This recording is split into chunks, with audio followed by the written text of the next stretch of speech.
प्यारे बच्चों, good morning. कल हमने परिसंचरण तंत्र के बारे में, मानव में परिसंचरण तंत्र के बारे में बहुत सारी बातें पढ़ ली थी। हमने पढ़ा था कितने प्रकार की वाहिनियाँ और वाहिकाएं होती हैं और कौन कौन से जो रक्त हैं या जो द्रव हैं जो हमारे शरीर में मदद करते हैं परिवहन में। कल हमने एक नाम पढ़ा था लसिका यानी कि लिम्फ। तो उस लिम्फ के बारे में आज थोड़ा और जानते हैं कि क्या है। प्यारे बच्चों, जिस प्रकार हमारे शरीर में रक्त जो है वो पूरे शरीर में घूमता है, वो एक संयोजी ऊतक की तरह पूरे शरीर में जाता है, उसी प्रकार हमारे शरीर में एक और द्रव होता है जो हमारे पूरे शरीर में घूमता है। एक और तंत्र है परिसंचरण का, वो है लिम्फ यानी कि लसिका। लसिका क्या है, किस तरीके से बनता है? तो जब कल हम बात कर रहे थे तो आपको बताया था कि हमारे शरीर में कुछ वाहिकाएं और वाहिनियां हैं, और अगर वाहिकाएं और वाहिनियों की बात करें हम, तो ये जो वाहिकाएं हैं धमनी, ये क्या है, शिरा। और हमने कहा था कि ऊतकों में जाकर के आपको यहाँ छोटी छोटी कोशिकाएं दिख रही होंगी, ये सारी जगह मौजूद है ये, यानी कि ऊतक है ये, बहुत सारी कोशिकाओं का समूह। तो कोशिकाओं में जाकर के ये वाहिनियाँ छोटी छोटी पतली बाल रूपी संरचनाएं बनाती हैं, जैसे ये बन रही हैं। इन संरचनाओं को हम कहते हैं कैपिलरीज या केशिकाएं। और ये जो केशिकाएं हैं इनकी भित्ति बहुत पतली होती है कि एक कोशिका जितनी भित्ति होती है इनकी, एक कोशिका जितनी चौड़ी, यानी कि एक कोशिका तो बहुत ही पतली होती है। इसलिए इस पाइप की बात करें ना, तो इस पाइप में एक कोशिका जितनी भित्ति पतली होती है। तो जब इनमें रक्त जाता है तो रक्त का प्रेशर, उसका दाब बहुत अधिक होता है, जिसकी वजह से कुछ मात्रा में रक्त से जो द्रव है वो कोशिकाओं के बीच में यानी कि ऊतक में निकल जाता है बाहर। जैसे इन कैपिलरीज से यहाँ कोशिकाओं में ऐसे कुछ मात्रा में जो तरल है वो बाहर निकल जाएगा, जिसे आप ऊतक तरल या लिम्फ कहते हैं। तो लिम्फ किससे बना? रक्त से बना। कैसे बना? केशिकाओं में अधिक प्रेशर की वजह से वहाँ से कुछ मात्रा में जो तरल है वो बाहर निकल जाता है। परंतु सोचने वाली बात यह है कि अगर इस प्रकार से ऊतक में तरल इकट्ठा होता रहा, पानी जैसा पदार्थ इकट्ठा होता रहा, तो हमारी कोशिकाओं के बीच में तरल पदार्थ इकट्ठा हो जाएगा, स्वेलिंग आ जाएगी, सूजन आ सकती है उससे। और दूसरा क्या है कि खून की मात्रा तो फिर कम हो जाएगी, क्योंकि खून में तरल है वो कम हो जाएगा।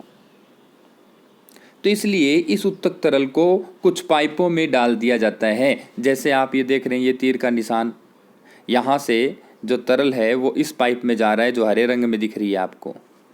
ये है लिम्फ वाहिनियाँ, लसिका वाहिनियाँ, जिनके अंदर लसिका द्रव जो है इकट्ठा होकर के पूरे शरीर में घूमता है, और यहाँ से ये पूरे शरीर में घूमता हुआ वापस इन पाइपों में डाल दिया जाता है।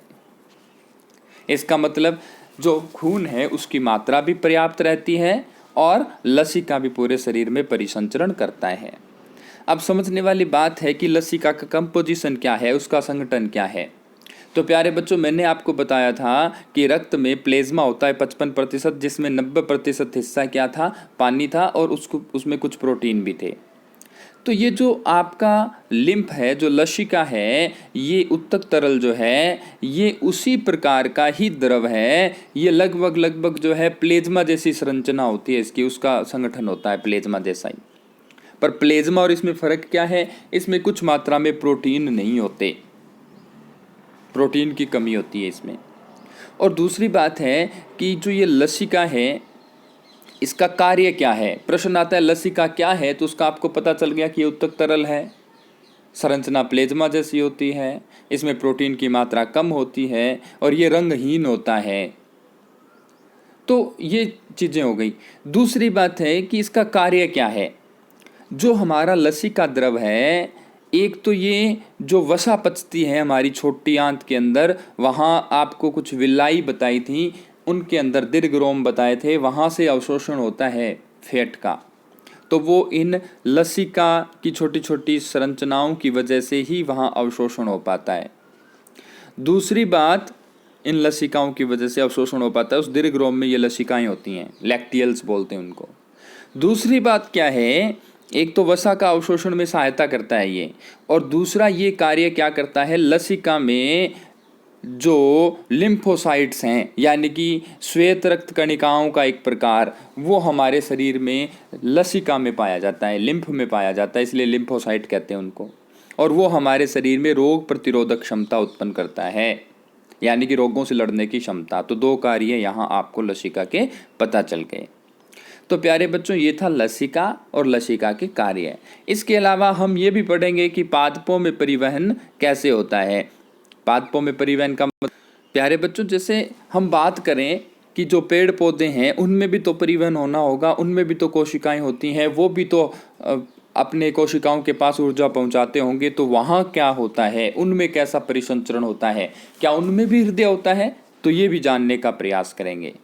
तो अगर बात करें पादपों में परिवहन की, तो उनके अंदर जाइलम और फ्लोएम जैसे कुछ तंत्र होते हैं, कुछ उत्तक होते हैं, जिन्हें जाइलम या फ्लोएम कहते हैं। अब जाइलम क्या है और फ्लोएम क्या है? जाइलम और फ्लोएम आप लोगों ने पढ़े थे कि ये कॉम्प्लेक्स टिश्यू हैं, जटिल उत्तक हैं 9th क्लास में। जाइलम जल का परिवहन करता है और फ्लोएम भोजन का परिवहन करता है। तो उनके बारे में हम नेक्स्ट वीडियो में पढ़ेंगे अच्छे से।